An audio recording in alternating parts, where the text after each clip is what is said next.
Well, hi friends. The Kelner 1400 is now fixed and working. So let me tell you how I did it.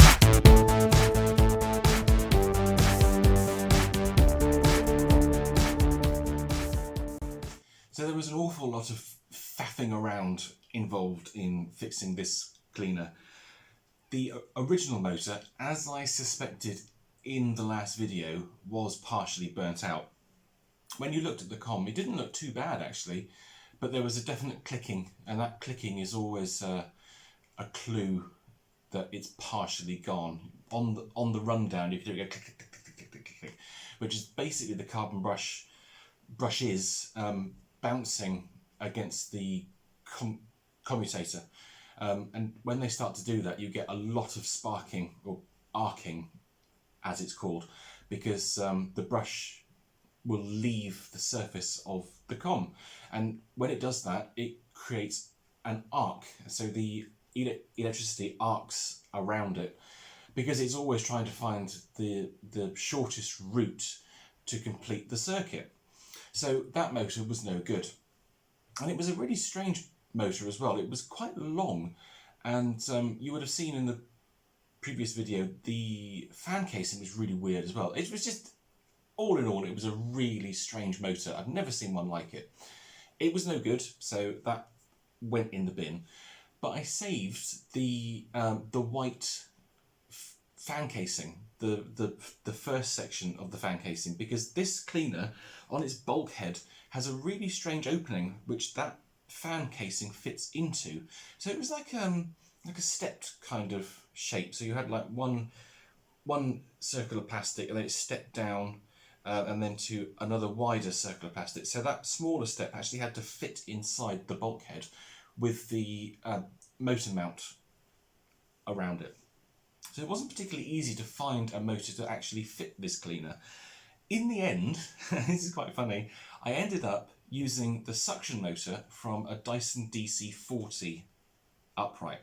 So this now has a Dyson motor fitted, and I think they're about 1200 watts, something like that. Single fan, obviously, because they're really small motors. They're only about that big.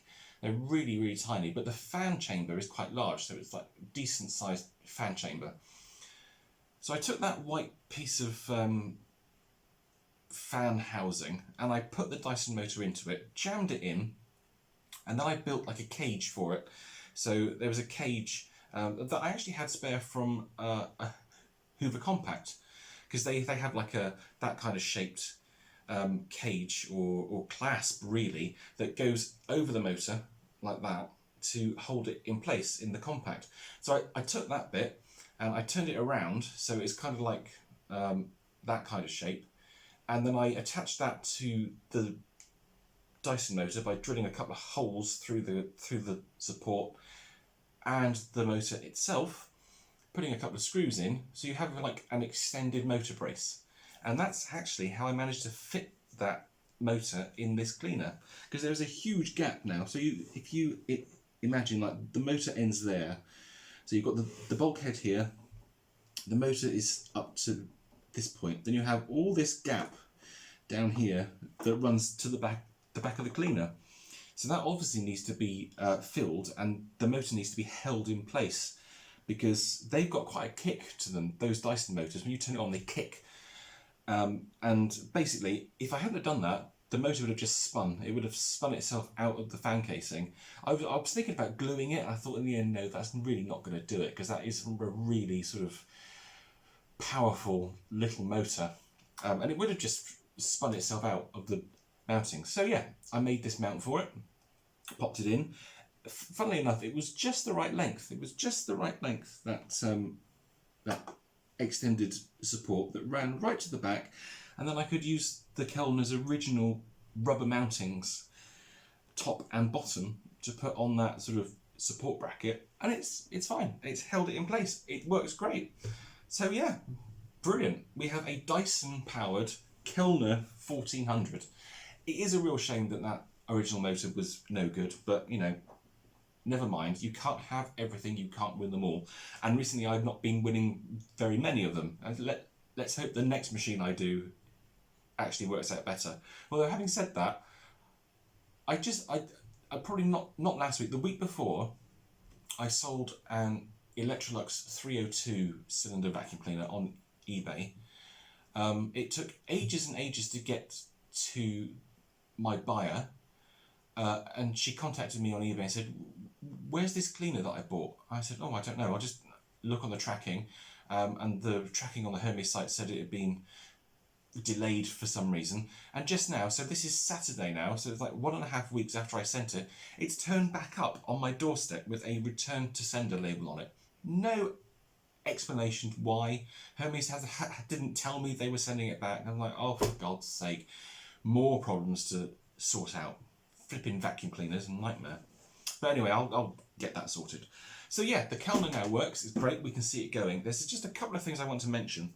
So this bent end, this is the one that came with this cleaner, which was had the missing suction regulation on it. This is, I knew I'd seen this somewhere, and I've got a couple of, what are they called? Dynamics cleaners in the garage. There's a red one and a white one. And they were made by ETA. And I knew I'd seen this bent end. That those machines have this same bent end on them. So it's I think it's a 30. I think it's 35 mil. This one, it's the same as a Panasonic. But yeah, this shape, I knew I'd seen it, and yeah, it's from them. So again, that tells me that if it's Dynamics, ECA, possibly Zelma, then it's Polish. So I think this is Polish. Hopefully you will have seen the other video that I've done. So when I did the unboxing of this, I've asked that question on that video.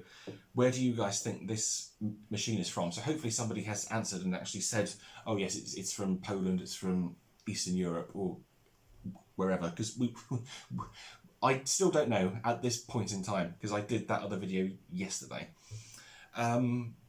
So I just wanted to show you, for the purposes of using this cleaner, I've changed the bent end. So this will revert back to this bent end, but this is from a Goblin Omni, and that's definitely one cleaner that I really want to show you, because the Omni is so cool.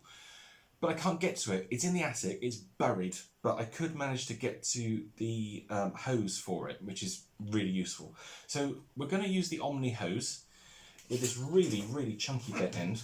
And actually this bent end is even bigger than this one. So I think this is a 35, but this just like flops around in there. So this one's even bigger. It's like possibly 36, 37? I have no idea. So that's why we're using a different bent end. But whilst we're here, this is quite interesting. I really wanted to show you, because I didn't show you in the previous video, how this fits into the Kelner. So I thought it was like it went all the way in and it clipped in, but it doesn't. This is literally just a friction fit. It's so cheap that this is just a friction fit unit. And you've got so many like rotational points on this. So this fit here rotates, this sort of cuff, this bit rotates, and this bit rotates. You've got like everything is spinning everywhere. It's mad. But this just pushes in. It just pushes into the cleaner like that, and you end up with this like huge bit sticking out. It's huge. Look at this, like at least what, 1.5 to 2 inches of space, like poking out from the top of the cleaner. Like, okay, that's not particularly well thought through, is it? And then of course you use this ring. Well, you should use the ring to put it out, but you can't. You need to grip it, and grip and twist, and then it comes out. Very strange, very strange. But yeah, there we go. The Kelner is working. It is operational. So I suggest we take it into the lounge and give it a run. It sounds very Dyson-y, which is not surprising, seeing as it has a Dyson motor in it. There is one thing I will say though. These Dyson motors, they move so much air, but you don't really realise that until you put them into an application like this. So I remember many years ago, back in the day, I used to take DC01 motors and put them into Henry's. I used to chop off the pulley, and then you could put that, I think they were 1200 watt twin fan on the 01, and you could put those into a Henry, and the suction and the airflow you got from those motors was incredible. But you just don't see it when they're in like one of these cyclonic bagness machines with this ridiculous airflow path that goes here, there, and everywhere, spinning around 900 miles an hour. Blah, blah, blah. They strangle the airflow and the suction. But in an application like this, a simple application of motor, bag, airflow, oh my god, they are so powerful. This cleaner is so unbelievably powerful now with that motor in it. And that's actually one of the reasons why I couldn't use this bent end, because I need to be able to open the suction valve, the suction regulator here on the handle, because it's so powerful, it just sticks itself to the floor. And it's a standard floor tool. So this is the Omni floor tool here, if I show you. I thought this was quite apt actually, because it's black and white and it matches the Kelner, which is really nice. So that's quite a good pairing. But this is just like a standard floor tool, and this will absolutely stick itself to the floor in a high-powered machine. So that's, yeah, one of the other reasons why I needed to revert to the Omni's bent end, so I could like undo the suction valve here. I forget how this works. Oh, there we go. It doesn't open very much because there's a grill on this. So, you know, if you like imagine, see the grill there? So half of that is plastic, so you're not opening a huge amount of space here. So this could be interesting. We'll see how it goes. But anyway, that's enough waffling. I'm now really pleased with this. I really like this cleaner. I might actually keep it out and use it a bit. And yeah, brilliant. There we go. So let's go to the lounge and see the Dyson Kelner in action.